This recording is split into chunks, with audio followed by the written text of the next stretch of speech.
But most importantly, if we're going to build trust with communities, we have to earn their trust, and that means by listening to them. That means hearing their concerns.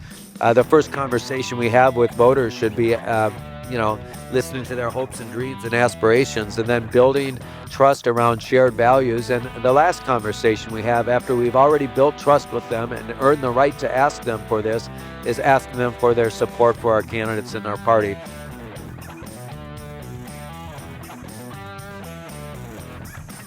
Alrighty, kiddos. It is another fantastic week of your favorite political podcast. It's Alabama Politics This Week with Josh Moon and David Person. How are you, David? Man, it's a beautiful day in the neighborhood today. They're saying it's not going to be so great this weekend, so I'm trying to enjoy this day while we can, right? Yeah, it's that time of year, where you get the weather and the stuff, and it's just, I'll say, man, it's a whole new phenomenon in it where like a week out they're telling you about tornadoes and potential tornadoes and stuff, and when I was growing up back in my days, you just, the damn sirens went off and you just looked to the sky and were like, hey, yeah, look, it's, looks like that could be something. Let's get to the shelter. See a green sky and you get to stepping, right? Yeah, absolutely. Yeah. And honestly, man, I'm one of the idiots that's, when you hear the storm sirens or whatever, you see the stuff. I'm the guy out in the yard just looking, seeing what's going on. Just kind of, hey, look, is it coming our way? And I never, it's never really scared me. It's never really, it just doesn't, those things just don't scare me for whatever reason. I'm sure if like one was bearing down on me, I would be, frightened as hell, but, sure. But we've got the storm shelter here at the house in the garage, and so, but my wife is the exact opposite. She lived through a tornado hit her dorm when she was in college. Yeah, while she was there. Wow. And so it is. She's already sure. When they start talking about this, it is they got to start going through the whole thing. Look, we got the storm shelter. We're going to watch it. Everything's going to be fine. It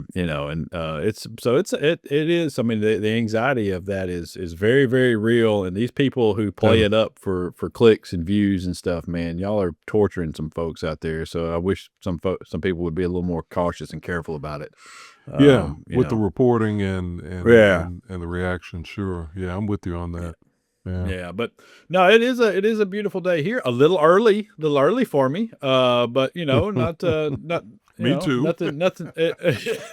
Yeah, I mean, not for like being up and out and stuff. No, but just for doing this podcast, podcast, it's a little early. Yeah. It's, I'm normally not so wordy at this point in the morning, but I'll take the hit on that one. I have a meeting coming up in less than an hour, so I'll take the hit on that one.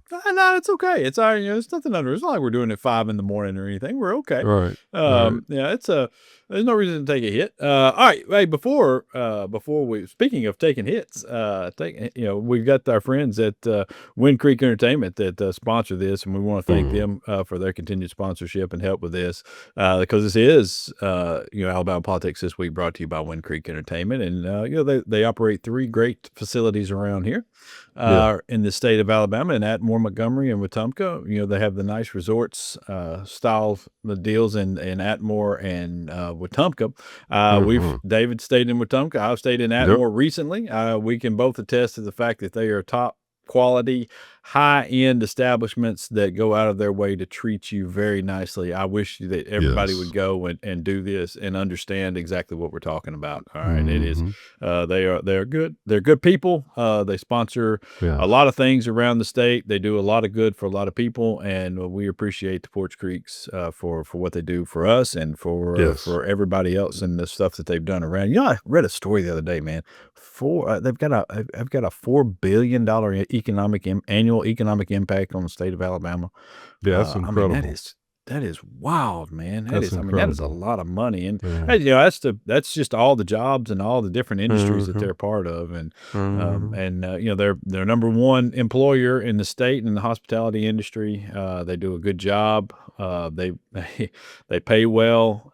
They treat their employees very well, and y'all should check them out. It's go to Wind Creek Yeah. Entertainment online and book you a stay somewhere, man, and get the wife a spa package. Get yourself a spa package. Absolutely. Get a Absolutely. reservation at Fire, because Yeah. it is fire.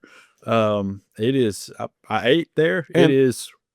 and they have other food options there too. I mean, Fire's, I'm Yes. not taking anything Yeah. away from Fire, No, but I no. know in Wetumpka, as I walked through, I mean, I saw, I don't know, seemed like about seven to Yeah. 10 different eating options, you Mhm. know? Yeah. I ate a nice breakfast, there as well. It was Uh, a very good kind of country style breakfast, mhm. that was very nice. So Mhm. yeah, listen, they've got everything. Okay. You won't regret it. I know the one in Atmore's got the bowling alley, where you can go and, yeah, I mean, they got a whole thing, had a whole deal like arcade there for the kids. Mhm. I mean, it's a I'm telling you, it's a nice place. You just don't expect it, in Alabama, to have that high quality of an establishment, and they do. So, Nice and listen, getaway. and they like to align themselves with other high quality people and podcasts, and so therefore, fantastic marriage, fantastic marriage. Speaking, well, okay, the opposite of high quality. Mm. We have ourselves another low quality moment, in the never ending saga that is the Alabama Democratic Party. Um, so yesterday, it would have been Tuesday. We recorded on Wednesday, so this would have been Tuesday. Um, Randy Kelley, chair of the party, sent out a letter telling people that some people, particularly Doug Jones, was raising money, and soliciting money from people and saying it was for the Alabama Democratic Party when in fact it would not go to help the Alabama Democratic Party, and it would, instead, I don't really know. I guess go into a pact or into a pack, not a pact, but a pack, or an account somewhere to, I guess, help candidates of their choosing, and not the folks of the ADP's choosing. Um, I talked to Doug about that, and that's a pretty serious allegation. First on its Mhm. face, Mhm. that Randy Kelley put this on paper, is it. I'm going to try to reach him, as soon as we get finished with this podcast, today. I tried to reach him last night and was not successful, and but I want to know what evidence of this he has, because that's essentially he's alleged fraud, here. He's alleged the same kind of fraud that sent Steve Bannon to jail, which was soliciting funds, under false pretenses, and so, and speaking to Doug, he said that is it's just absolutely false, that he has not done that. He's not. He said, first of all, most of his recent attention has been on more national politics, and national things, that have been taking place, and that while he still does some work and stuff with people in Alabama, he's not raised any money, or lent his name to any sort of a PAC or any sort of a fundraising effort or campaign, to do anything. He said, there are some new groups that are out there. We talked to some folks that organize the county chairs. But there are some newer groups that are out there that are Yeah. doing some stuff. And then Couple of the packs for sure. yeah, Josh Yeah. Coleman and, Mhm. man, I'm drawing a blank on her name, she's going to hear this, and I'll probably get a phone call. But it's Oh, you're talking but about they who's on our show you're talking about? no, no, Susan? no, no, no, no, Oh, no, oh, not oh, the no, other not so, the yeah, other the pack. Okay. Coleman with Coleman and that group there. I can't remember what the name of the thing is, and what and I who think else is isn't with it Caroline Alabama Self. Is it Caroline Blueprint? Self? Yeah, Caroline Yeah, Self. It's Alabama yeah, Blueprint. Yeah. yeah, Yeah. yes, yeah. So I'm telling you, man, I'm out of sorts. I'm not used to thinking like this so early. But It's normally just like roaming around like a zombie. Yeah. I mean, as my days are so screwed up, man. I get up in the morning at like 6 and get the little one off to school and stuff, and then usually, come back and, either take a nap or just sit and zoned out for a while. And it's just, but I, I yeah, feel you, brother. I feel you. yeah. I feel Anyways, so I mean, like I said, it's not like I'm up at 4, and going out to to run the basic training camps, you. but Right. y- or working the line, But you're, and so but from what I can gather from what you're saying, the specific concern, I've got the letter in front of me that Chairman Kelley sent out. You're saying he's specifically disputing, Doug Jones is specifically disputing the allegation that Doug is raising money in the name of the yes, Democratic Party. That's what he's yes, disputing. yeah, Now, he is now disputing he that. now he did have you said, I know you said to me earlier, I can't remember if you said it once we started rolling today.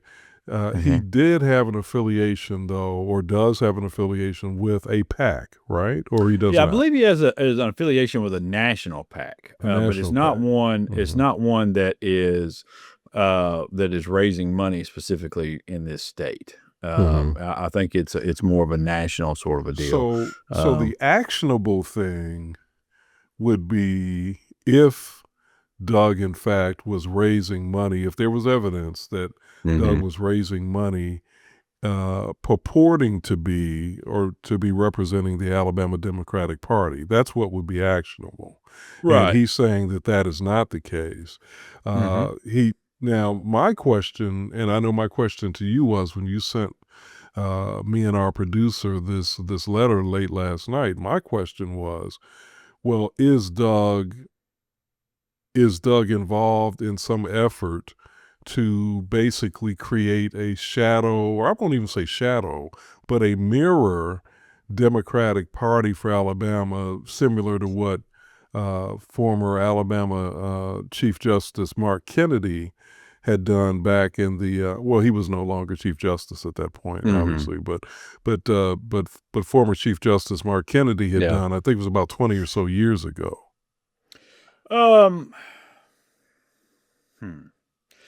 I would say yes and no. And let me explain. There are currently several groups out there and people. Matter of fact, you and I are pretty good friends with one, who are doing the job that should be done by the party in different avenues and different regions and in different spaces, if that makes sense. And I think that Doug has probably helped some of those people establish themselves. I think, Susan, who we had on with the county chairs deal, I think that was not taken very kindly by Randy Kelley and Joe Reed. I think the Caroline and Josh's stuff is probably kind of the same way.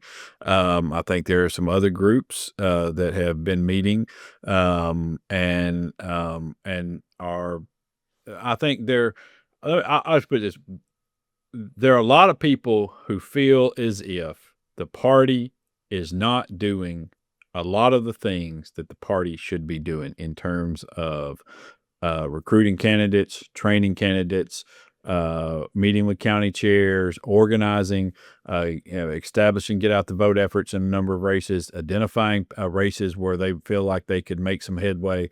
And instead, in that space of those things, some other people have started doing those things.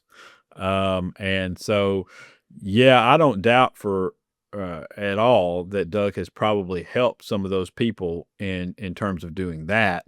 And that there are some more serious groups out there that are organizing, trying to get some things done, which is a shame, honestly. That they're essentially, even if it's not necessarily true, that they feel like that they're having to work around the entity that should be doing this job.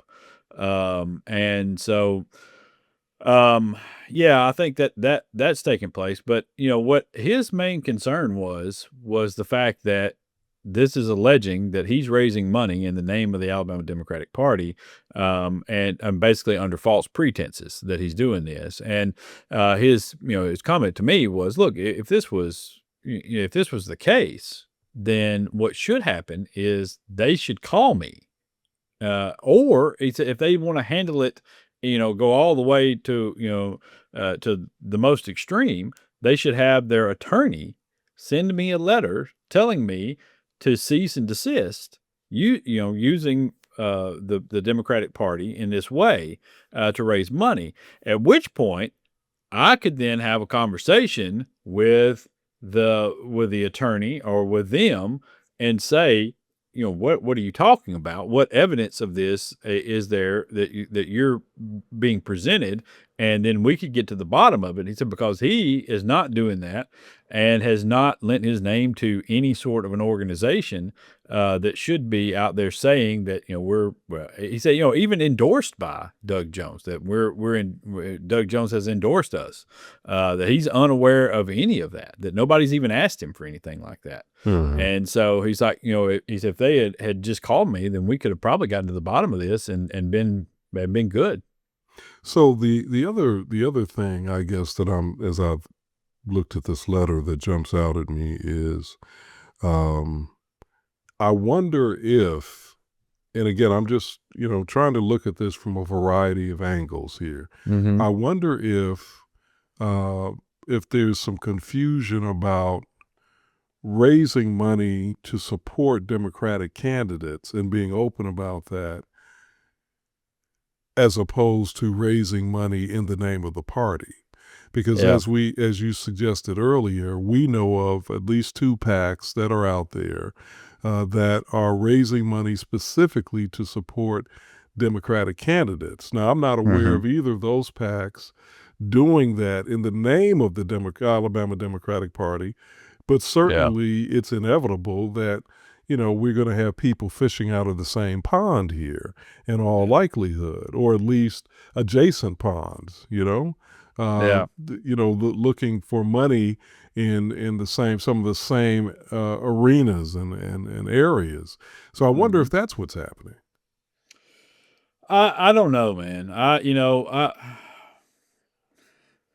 wish somebody would would stop this. I mean, this. Well, when you say stop this, what do you mean specifically? The public accusations, or? Yes. The Okay, public all right. accusations of this. There's a professional means of handling this. Okay, Mhm. a professional, private means of handling this. And I got to tell you, it screamed that the fact that this wasn't handled that way screams to me some sort of grandstanding out of this, where there's not actual proof of any of this happening, but they think that it's happening. And or it's a conspiracy theory again that it's happening. That Doug Jones is doing something evil again. To whatever, for whatever cause or whatever reason. And this doesn't help. This doesn't help. We just had, we're going to have on the show Ken Martin, the new DNC chair, Yeah. and talking about new strategies and things that they're looking at. And it's a very, very good conversation. It's a very encouraging conversation about what they've looked at, what the problems were, and how they're planning on addressing those things, and how he's looking to move the party forward. And then 2 days later, after we talked to him, we get this, and it's just, honestly, it feels like 2 steps forward and 3 steps back. And for what purpose? For what goal? To what end? How does this help? How does this do anything? It doesn't even accomplish the goal of stopping whoever's doing this. That's accomplished privately through attorneys and through whatever. So it doesn't help anything. All it does is just show that you're still having this petty fight back and forth within the party. Well, I think the key to ultimately what I'll say, in my opinion, what I think ultimately is motivating the letter is the continued belief or the continued lack of distrust, in Doug. So the final couple of lines of the letter pretty much say it all. And I'm quoting here from the letter: Doug Jones has done nothing to help the Alabama Democratic Party or my leadership. And this is, of course, being written by Chairman Kelley. He has done nothing but criticize and find fault with everybody. He has used the party to only help himself. That, I think, it really is the essence of what is at the root of this, and what would probably cause this letter to be generated. He saw whatever it is Chairman Kelley thinks he's seen or thinks he knows is, to him, an indication, one more indication of what he sees as disrespect and a violation of trust. And I'm going to say, I think that, and I have felt this way for a long time, and I think I've even said so in a number of different ways at a number of different times, that these men need to resolve their issues. Now, I don't personally think this is the way to do it. I don't think this letter helps resolve issues. I think it only exacerbates it.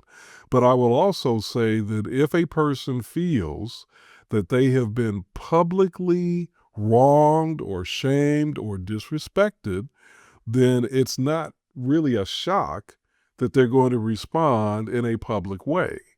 And so, again, I think ultimately somebody, and I don't know who it is, I was trying to think of who it could possibly be. I don't know if it's former Governor Don Siegelman, or if it's former Chief Justice Sue Bell Cobb, or if it's somebody else.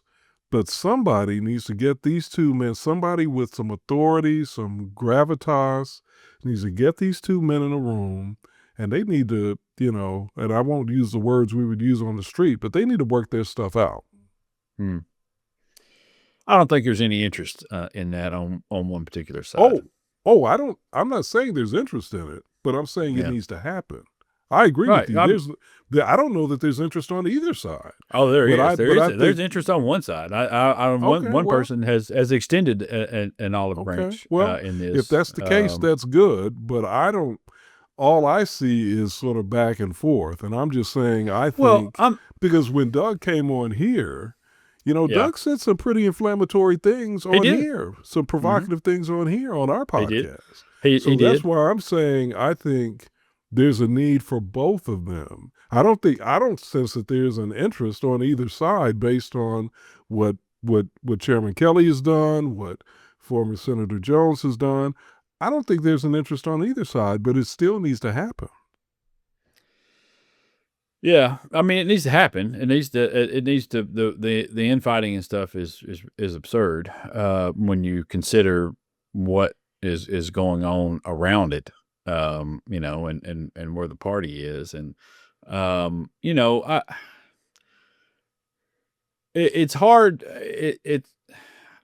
I know Doug said some inflammatory things the time that he was on last time. And was commenting on, what had been taking place and some things that had happened recently within the party, and he called it a train wreck, and said that it was going nowhere, fast under the current leadership, and and he was kind of responding to what was taking place between the party and the national party at the time.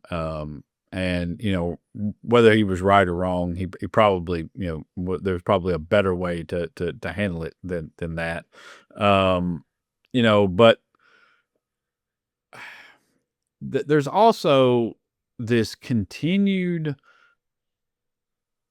victim mentality that comes from Randy and from Joe Reed, where they play this victim all the time about how they are the ones who are being wronged, that they are the ones that are being mistreated, that they are the ones that are doing, they're trying to do these great things for the party, and that these people keep getting in their way. And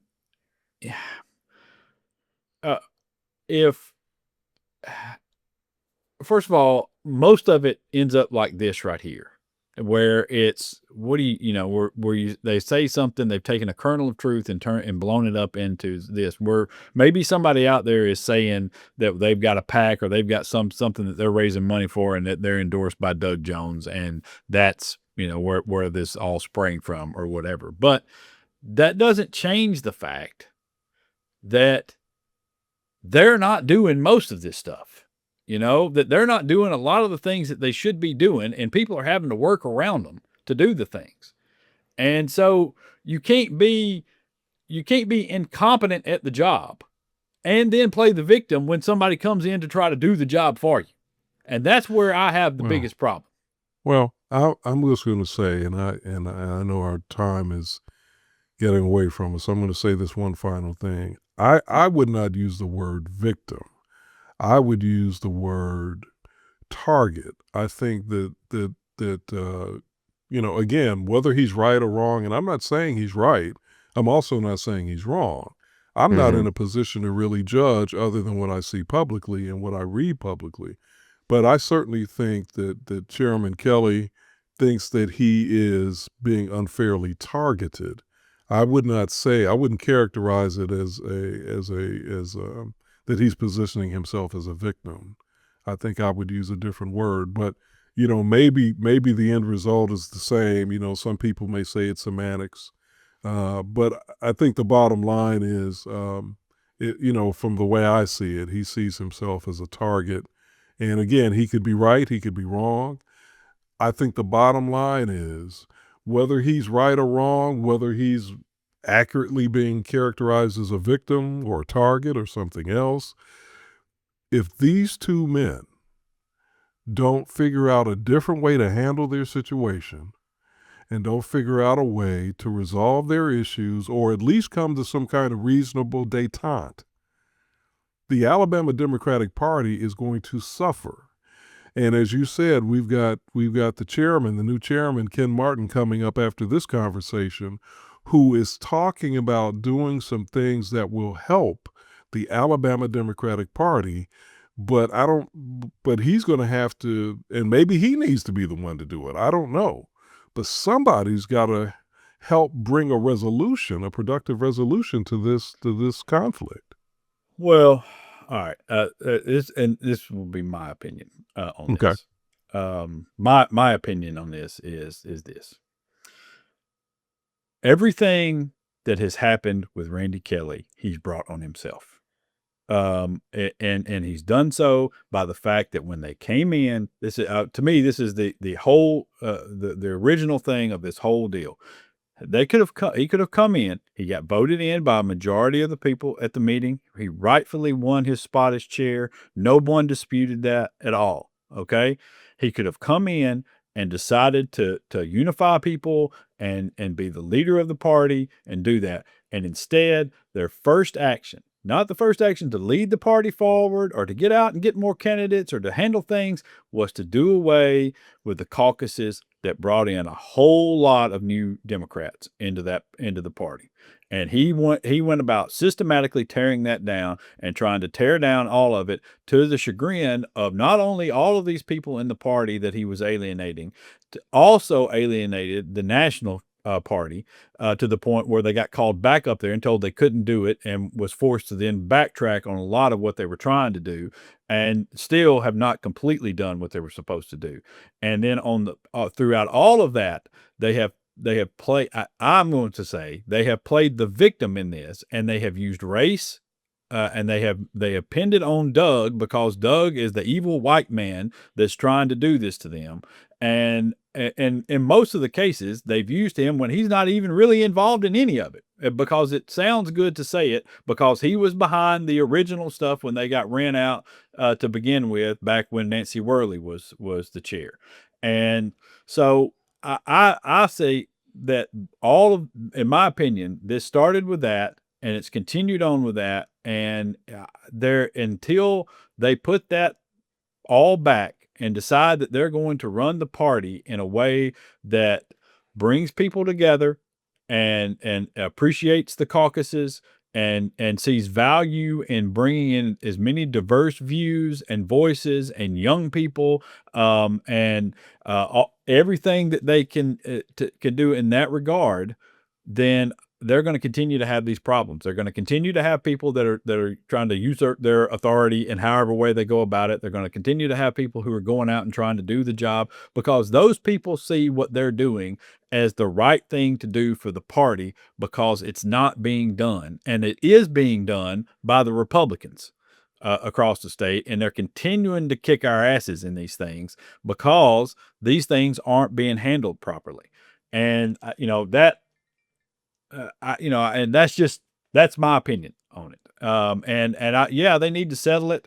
But the thing of it is they don't even have to settle it to move forward. As far as the party's concerned, Doug's not in the party. They could do these things and they could handle their business, and I think bring people together, and it wouldn't make any real difference. That's just my 2 cents on the thing. And Right. yeah, I mean, it would be great if they all got together. And honestly, according to Doug, he's reached out to them, reached out to Randy Kelley, reached out to Joe Reed, and said, I would like to work together with you. Tell me what we can do. And those overtures were rebuffed, and this continued on in this way. I don't know what every private conversation between them has been, obviously. So I'm sure Joe Reed and Randy Kelley have their own version of events on this thing. But I know that neither of them have ever said that they reached out. And matter of fact, Randy Kelley said the exact opposite, that he has no interest in talking to Doug Jones. And so, I don't know what to do with that, other than continue to suffer. So, it's a bad continue state to suffer. Regardless of whether you agree with Josh, whether you agree with me. I think most people would at the very least concede this is a bad situation. Yes. And again, with the chairman coming in that we have, with what he wants to do, I don't see how what's going on with this back and forth, I don't see it helping. I think it hurts. Yeah. I don't either. But speaking of that, Chairman, let's get into it. We're gonna slide out here now. We'll come back with Ken Martin, the new chair of the DNC, and listen to his plan. I'm telling you, it's a good plan. It's a great conversation with him. I think you'll be encouraged. I've written about it already, and kind of highlighted some of the stuff that he says, and I've got a lot of positive comments from people about it. They're very encouraged by listening to him and how he's going to go about things, and particularly in states like Alabama that have been forgotten by the national party for a long time. I think that you'll be very encouraged by what he says. So let's do that. We're going to slide out. It's Alabama Politics This Week, brought to you by Wind Creek Entertainment. We're back in a minute.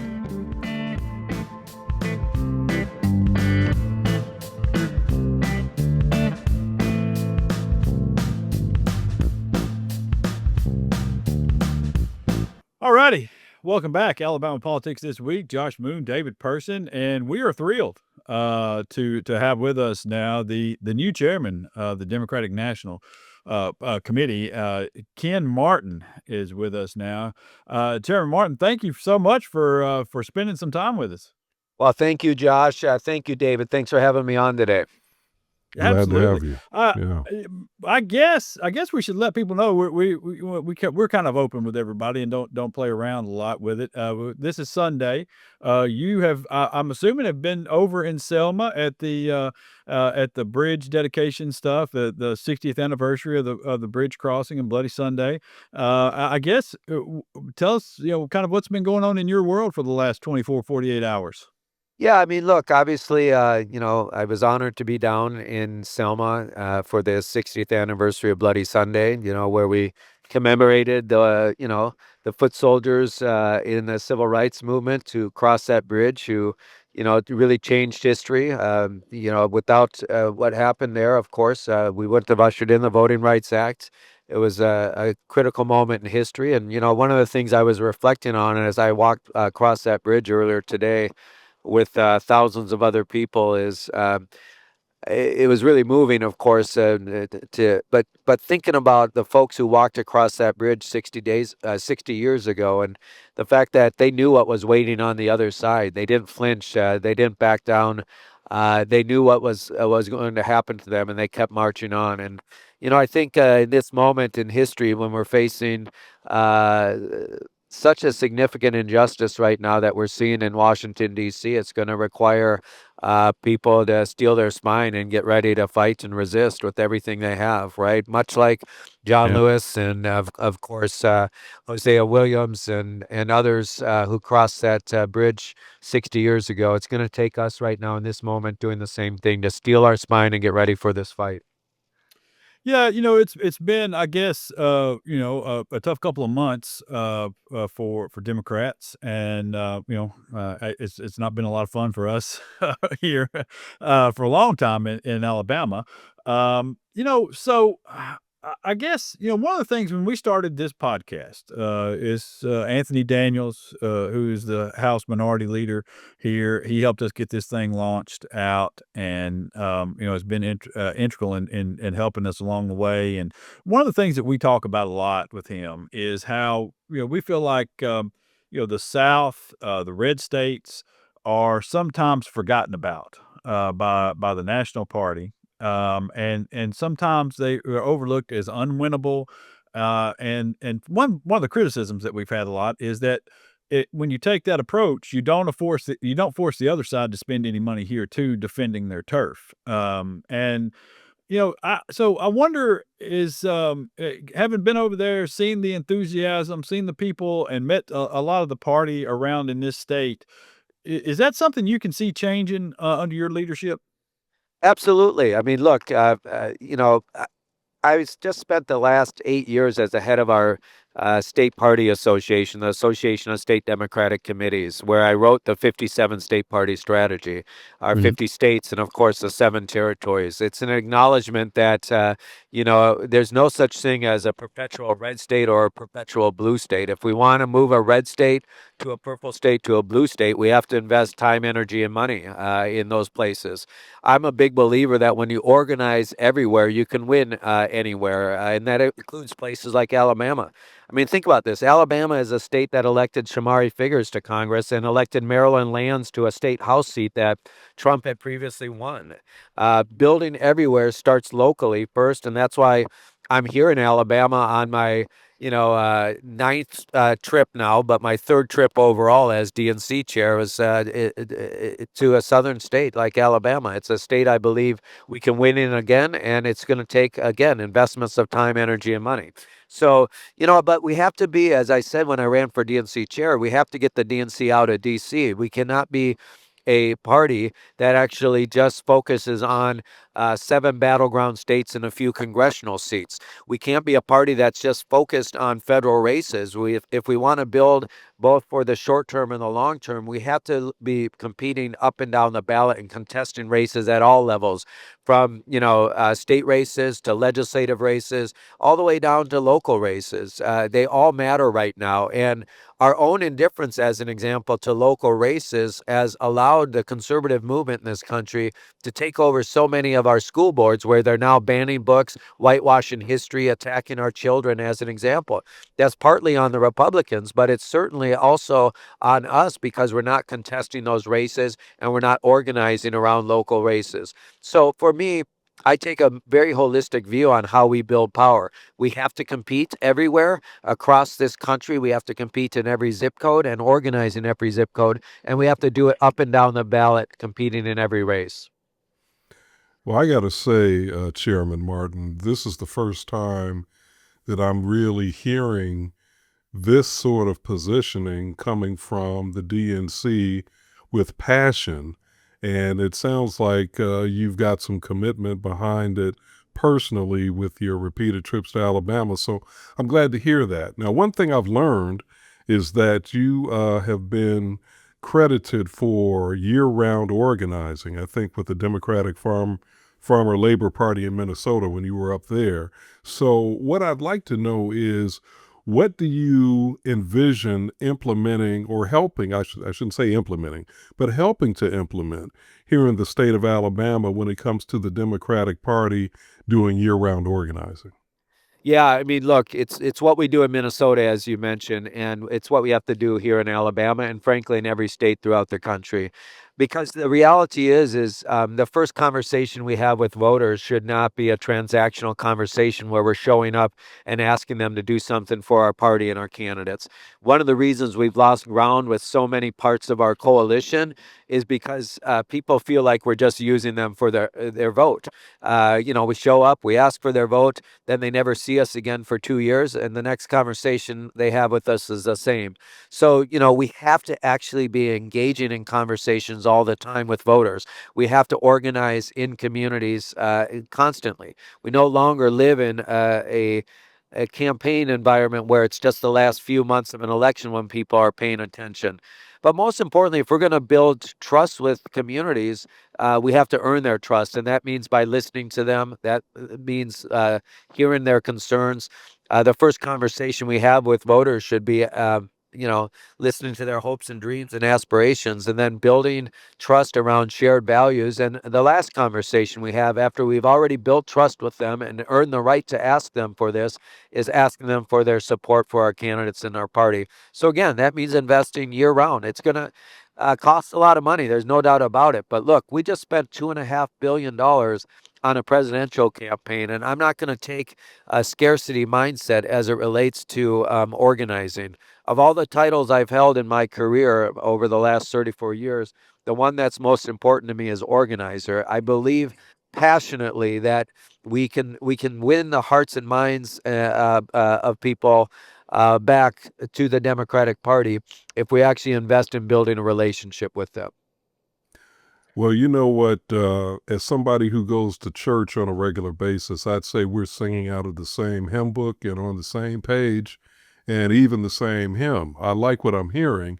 Now, let me ask you this, speaking of church. Religion is real big in these red states. If you want to have, in Christianity in particular, so if you want to see a viable Democratic Party, it seems to me like we've got to figure out a way to incorporate religion or Christianity to some degree. And I'm not talking about, breaking the separation of church and state. I don't believe in that. But we've got to find a way to speak to people in churches and galvanize people in churches beyond the black church, which tends to lean Democratic like the black community does. What are your thoughts about that? Well, listen, as a man of faith myself, I'm Catholic. I will tell you this. I don't know when in the heck we ceded all of this ground on faith to the Republicans. I will tell you, at the end of the day, there's nothing that they're doing that suggests that they actually care about people's lives and helping the least amongst us, right? When they're talking about cutting Medicaid and SNAP, for instance, I will tell you, my mom was 15 years old when she had me. She raised 4 kids by herself, struggled mightily. We struggled so much as kids with poverty, and if it wasn't for a community that gave a damn about those young kids, I don't think I'd be here. And I will tell you that as it relates to faith, we have to do a better job of not allowing the Republican Party to claim that they're the only party that is a party of faith or the only party that cares about patriotism. I mean, at the end of the day, there's nothing that shows that if you're actually a person of faith, then you won't be, making the cuts you are that are going to have such tremendously negative impacts on communities throughout this country right now and on people's lives. I mean, think about this right now in places like Huntsville, Alabama, there's thousands of workers who hold jobs that are tied to the federal government. Many of those residents are now facing massive layoffs and job uncertainty thanks to Trump's federal funding cuts.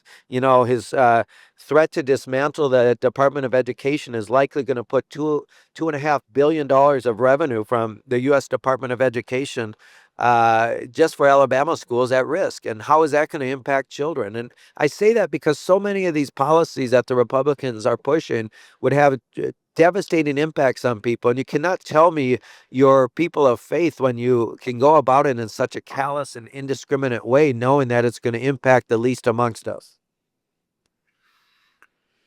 Yeah, listen, to y'all talk about it. It strikes me that a lot of the problem, and get your thoughts about this. This is my opinion. A lot of the problem that has come at both a local and national level for Democrats of late has been with the media policies that we've had, or the media approach that we've had, where Republicans go out and they bring in like-minded folks to kind of spread this message around through radio shows or op-eds or whatever, and they compensate them. It seems as though the Democrats have, for the most part, relied upon legacy media and this idea and this notion that the masses are going to gravitate towards factual information, and they're going to go out. But somewhere along the way, it seems the right has twisted this thing into anything left of Fox News and those lies that are told there constantly is somehow liberal media. And instead of kind of countering that, we haven't really had one. And so I know it's a little self-serving, but for folks like us here on this podcast who don't just take a passive mindset, we kind of try to explain what the problem is to people and explain how they're getting screwed over by Republican policies and how the Democratic policies are better. I wonder if there is any sort of a focus on shifting that and trying to bring in Yes. more folks and supporting people like us and other folks around the country. Absolutely, and this is one of the areas where we got our butts kicked over the last several years, to be honest with you. If you think about this, about probably a decade or longer now, maybe 15 years or so ago, the corporate America and the entertainment industry understood that 90% of Americans had a smartphone, right? And Right. as a result, they were going to start getting their information and entertainment from digital spaces. So they started to move all their content into those spaces. And of course, politics and elections and campaigns always lag behind where corporate America is, but the Republicans actually made this switch probably about 5 years ago, right after the 2020 election. They started an incessant drumbeat of beating the hell out of Joe Biden and the Democratic Party in all of these digital spaces, from podcasts to gaming services to vertical video to social media, any place there was an online community, and there's lots of online communities, right?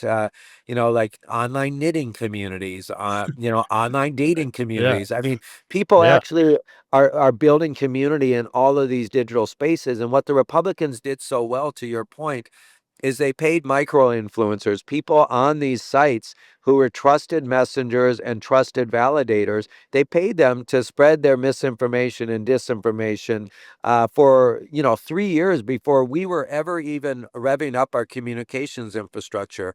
They had already defined us before we defined ourselves, and that's one of the critical lessons that we've learned already from this last election cycle.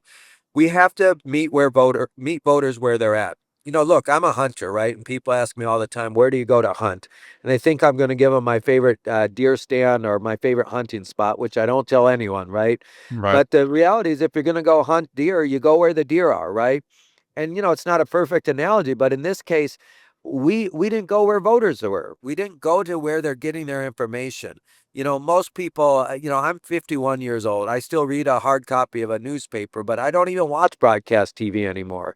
And Right. so the fact that we keep putting so much money and energy into legacy media right now, when clearly people aren't there, doesn't make any sense to me. So we've got to be using podcasts more. We've got to be showing up in all of these digital spaces and hiring micro influencers and others to get the message out. I absolutely 1000% agree with you, right? And the last thing I would say on that is, it can't just be politicians that we're putting out on into these spaces. I mean, we're at an all-time low in terms of trust in public institutions, and also an all-time low in trust in politicians. So we need to be using regular people to talk about the Democratic Party again. I mean, who better to speak to workers, for instance, than workers, right? Who Yeah. better to, and you can go down the list. But my point is you're absolutely right on this, and it's one of the places that Democrats missed the boat over the last 4 to 5 years. No.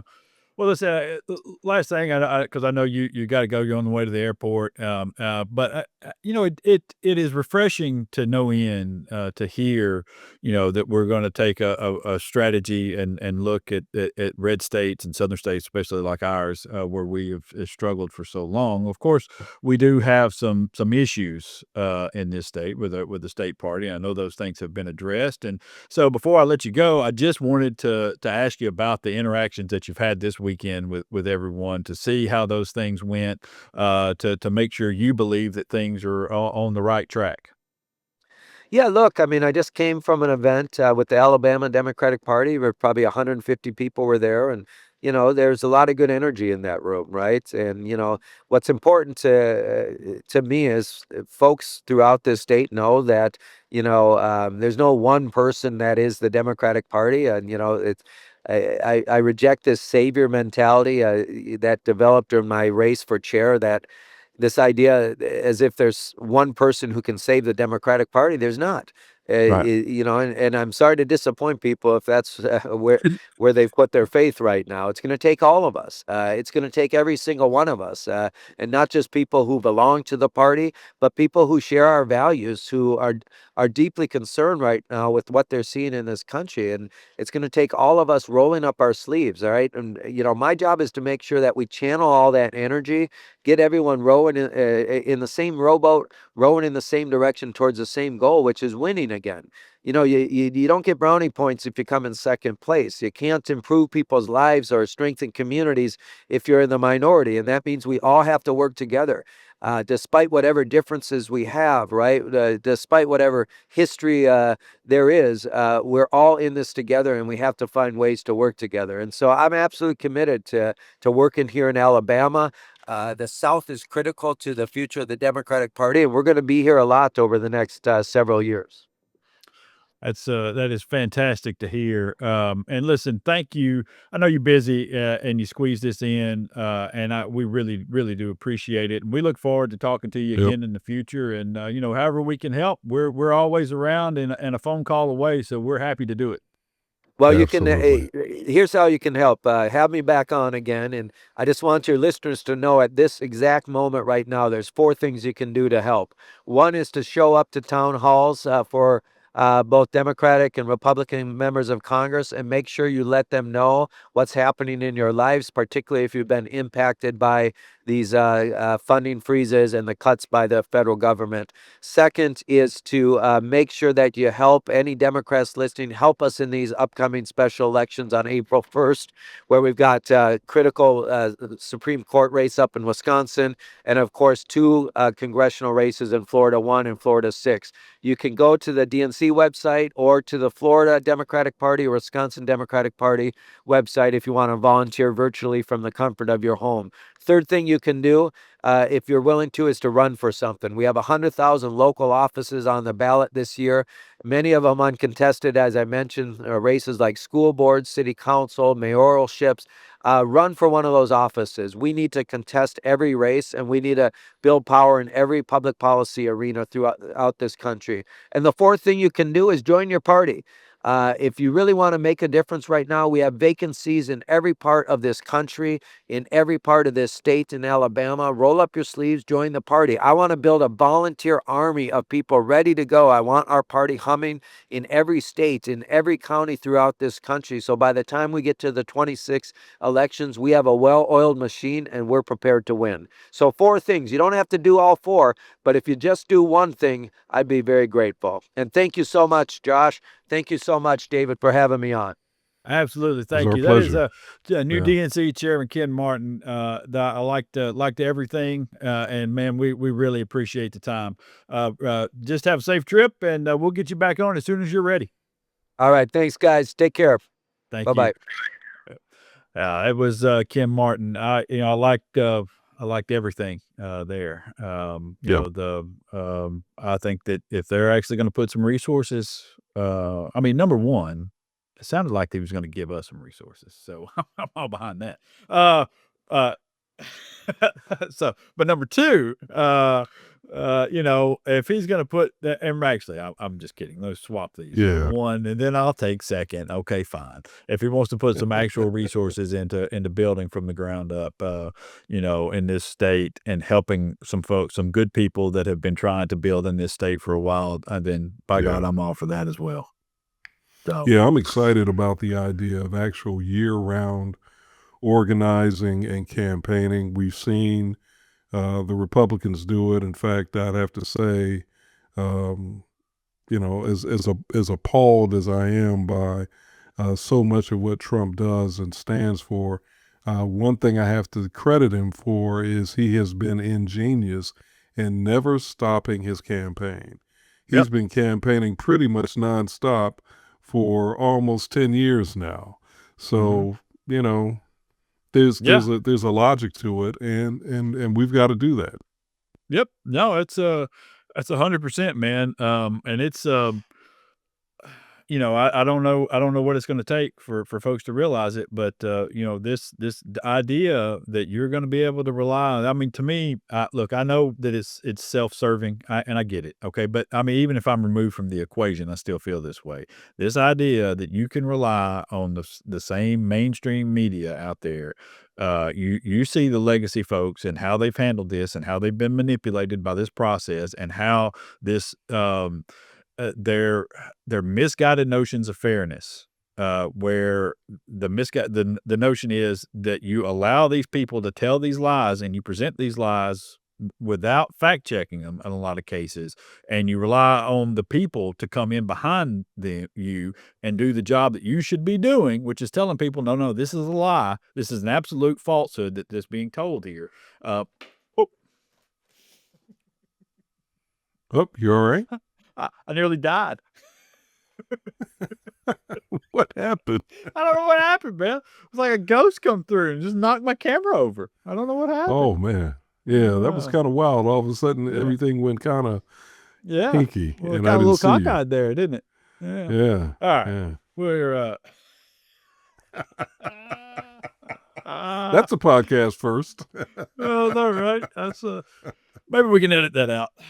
Well, we've got an editor, we've got a producer that handles these sorts of things, so we can edit that out. But no, Yeah. but as I was saying, it's you can't rely on this anymore. You cannot rely on these people to do this job like this. You're gonna have to get people who are not afraid to tell you what is what, and to present it in the same way that if Fox can present lies with the amount of passion and the amount of detail and the amount of explanation that they do, then damn it, you can present the truth. Yeah. And explain things in a way that is going to help people and stop this bullshit. I mean, you've got to stop it. Yeah, well, I agree. And I think, you tap into what's working. MSNBC has had its struggles, and we all get that. And I've got some real qualms with recent decisions they've made as relates to Joy Reid and some others.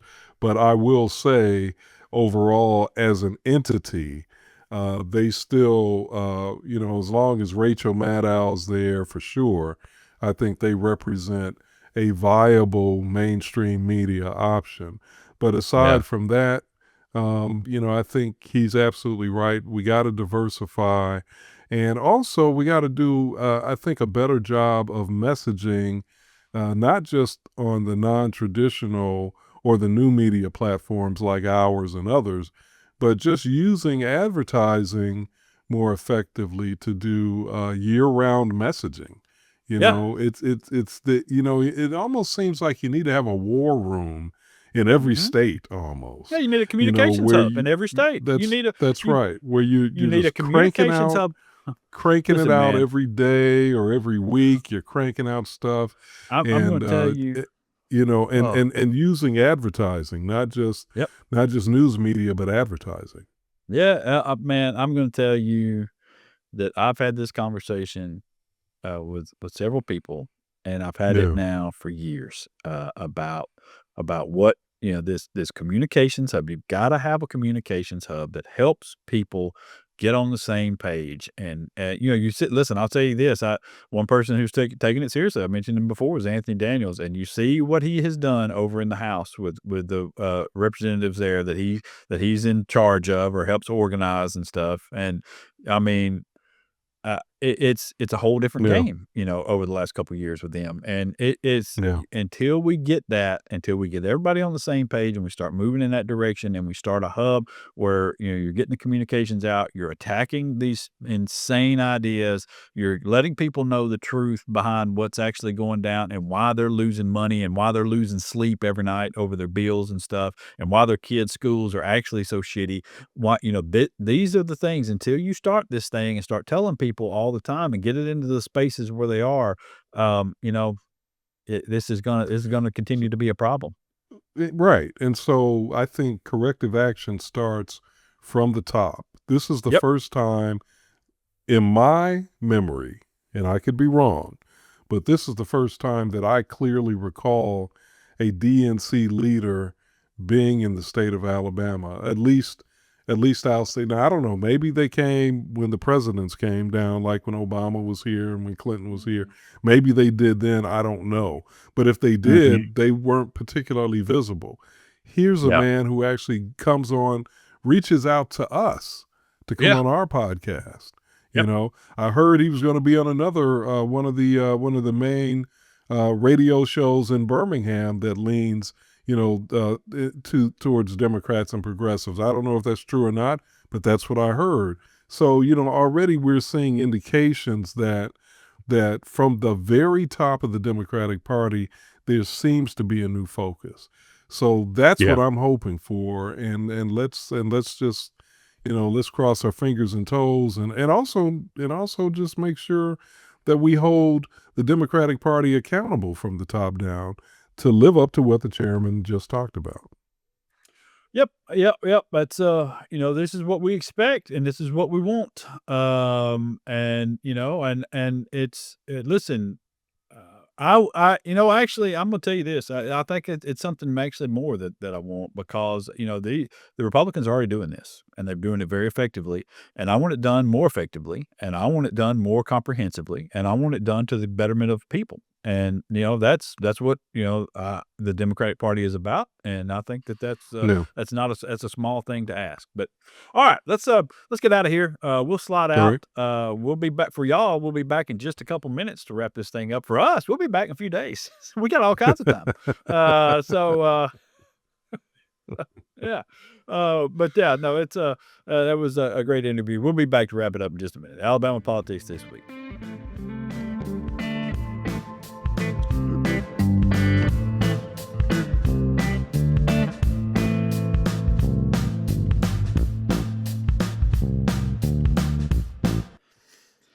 All righty, welcome back, Alabama politics this week. Obviously, David and I are dressed differently than we were for the interview. I don't know if you could even see us. I don't know how we handle that, because I know Kim Martin was only available by phone, and so that was a phone Right. interview. Yeah, we couldn't So, see him, but I don't yeah. know. Maybe they could still see us. and Yeah. we'll, you know what? It'll be a surprise to all of us to see how our producer handles that.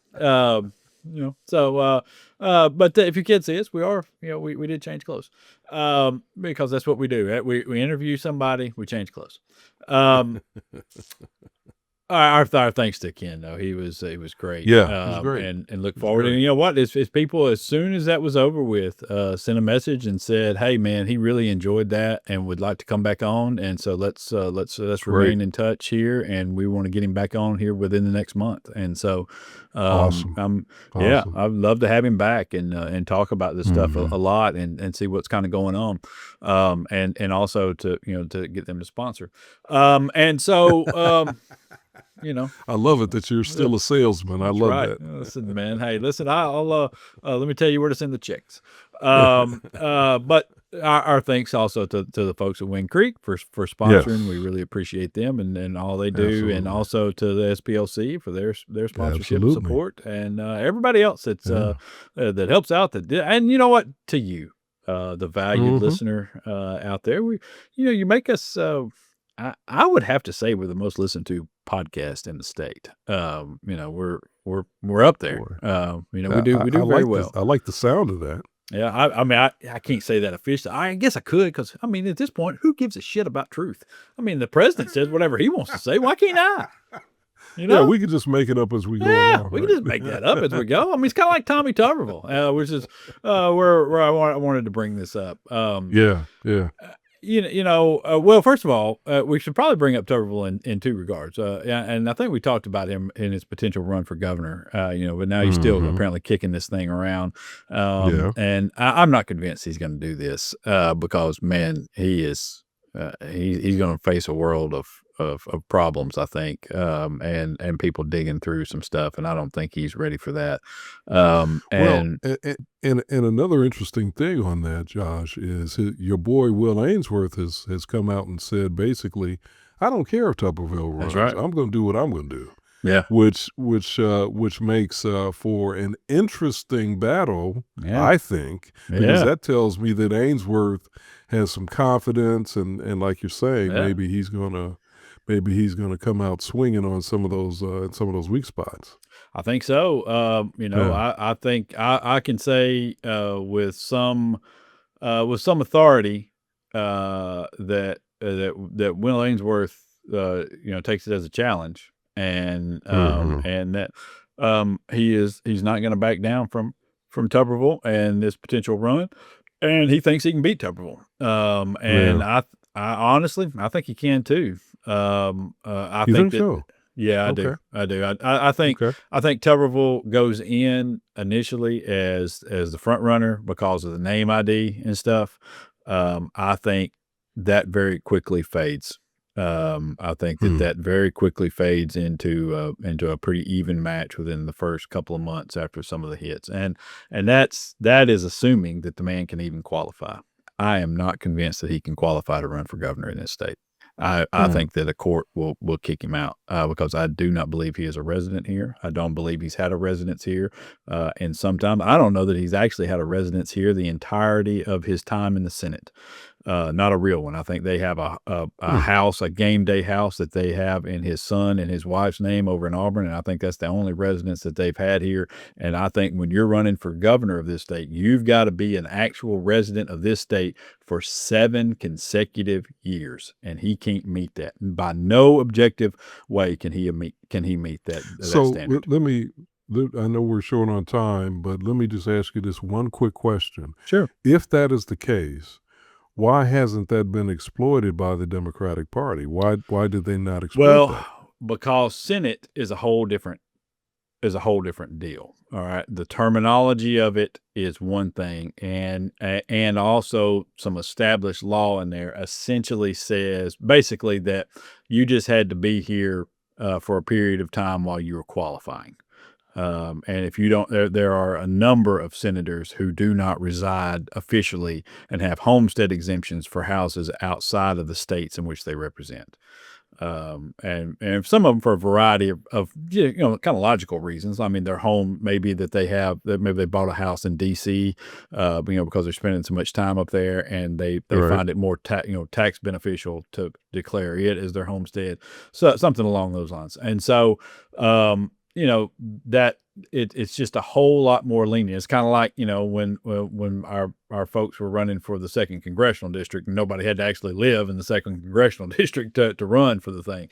And so it's those federal levels like that are a lot different. And so that is the reason why it's basically would have been futile. I mean, they could have probably paid a whole lot more attention to it and pounded on it a little bit more, but it didn't make a whole lot of sense to just waste a lot of time with it. But running for governor, qualifying to run for governor, that's a different thing.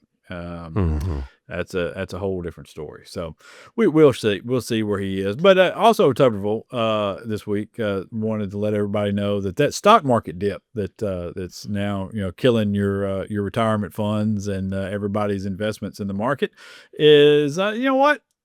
That thing was over bloated anyway, and it's probably good that Trump come in. He will get this whole thing all sorted out. Now, if that thing was over bloated, that Biden, he had that thing artificially way up there, man.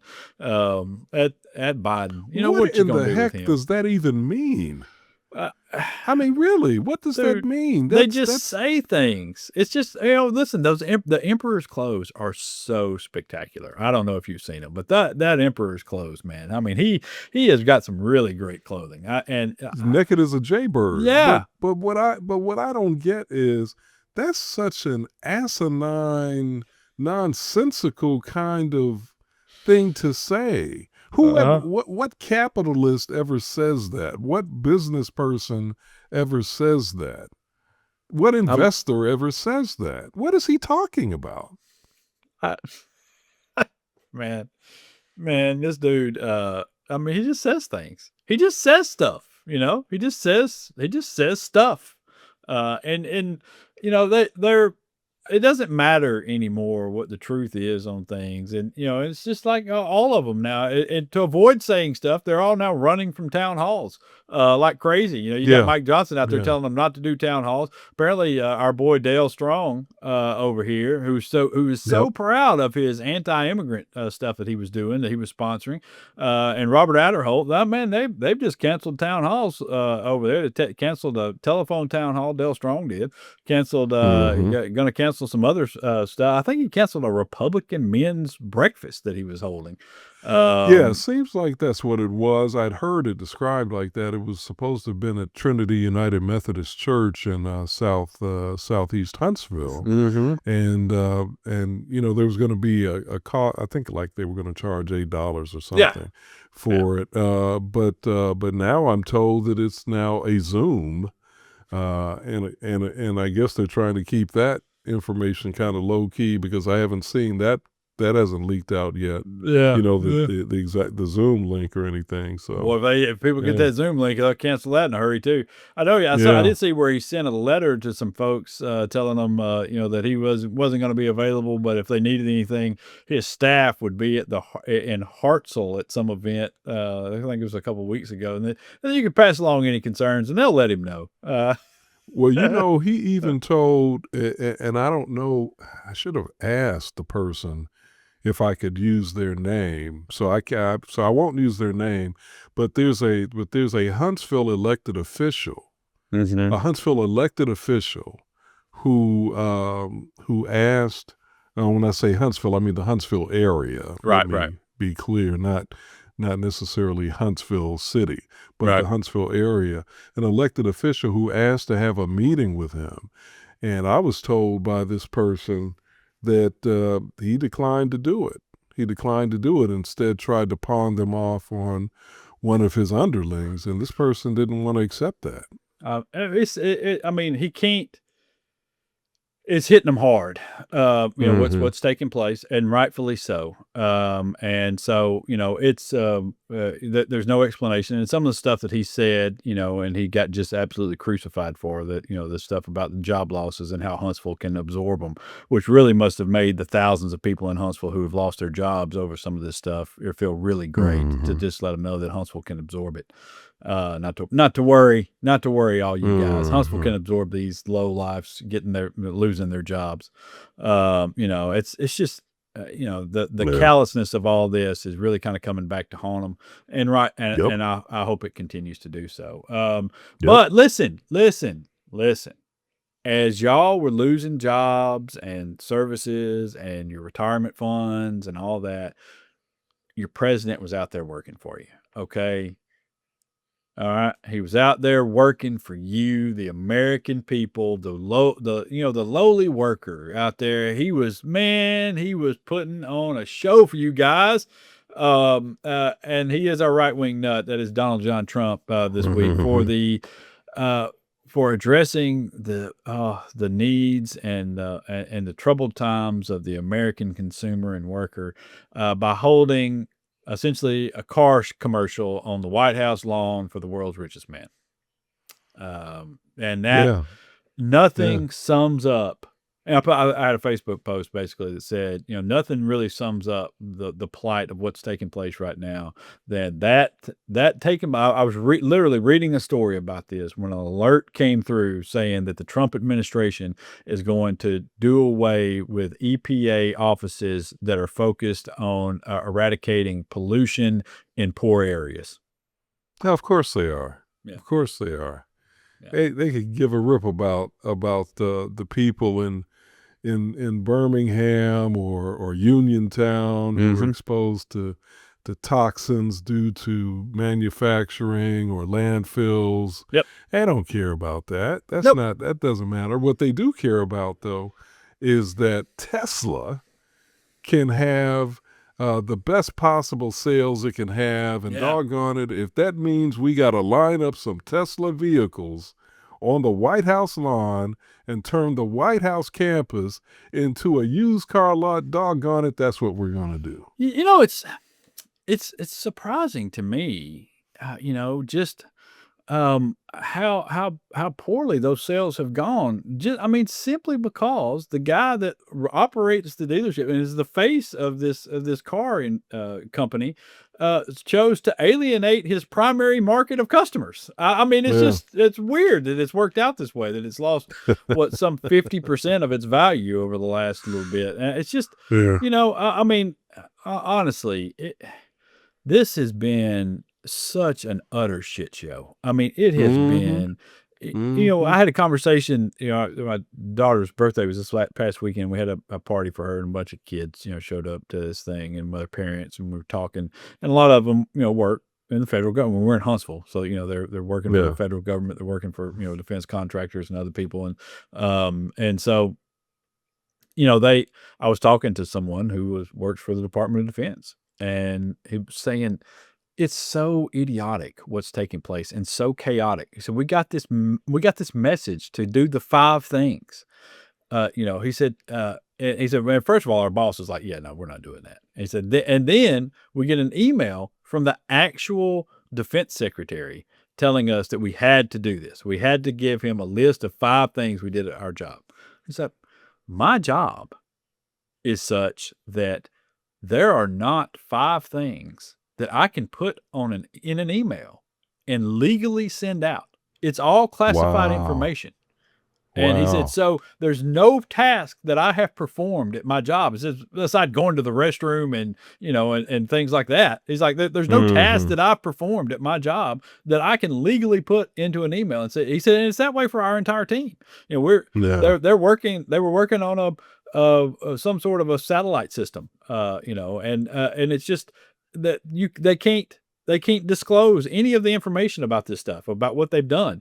And he said, so they just had to come up with some generic nonsense that they responded with. And it's just, that it's that sort of ineptness, that sort of stupidity. Why are you these are engineers and people that have worked in these jobs for 15 and 20 years, and you're treating them like they're low-life scum they're out there robbing people or not doing their jobs or something. And it's such bullshit. It is such bullshit to paint these people this way while we're giving away billions of dollars to this dummy who's on the White House lawn with the president trying to hawk cars. It's just what a sight, man. What an absolute sight. No.